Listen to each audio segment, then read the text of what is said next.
শুভ দুপুর বন্ধুরা, সবার খাওয়া দাওয়া হয়ে গেছে। আমার দেখো রান্না বান্না করে স্নান কমপ্লিট হয়ে গেল।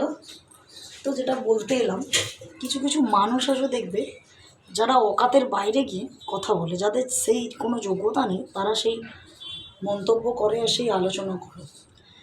দেখো, বাড়িতে কে কী ড্রেস পরবে, কে কী পরে থাকবে, সেই নিয়ে কি মন্তব্য করা উচিত? বলো, করা উচিত কি? কিন্তু কিছু মানুষ আছে যারা নিজেরাই সেই ড্রেস পরে থাকে, আবার বাইরের মানুষকে নিয়ে মন্তব্য করে। দেখো, ড্রেসটা পরা পুরোপুরি নিজের কাছে। কে বুড়ি হয়ে গেল, কে ছুরি হয়ে গেল, সেটা কি ম্যাটার করে?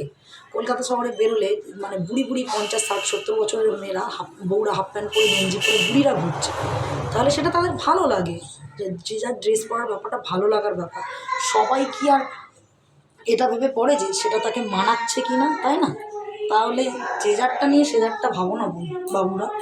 কে কোনটা পড়লো, কে কোনটা পড়লো না পড়লো, সেই নিয়ে এত চিন্তা না করাই ভালো, তাই না? আজকালকার যুগ যা, নিজের চরকায় নিজে তেল দেয় ভালো, তাই না? কি বন্ধুরা, যদি ঠিক বলে থাকি অবশ্যই কমেন্ট করে থাকো। আর যদি ভিডিওগুলো ভালো লাগে লাইক কমেন্ট শেয়ার করে দিই। টাটা, সবাই লাঞ্চ করে নাও।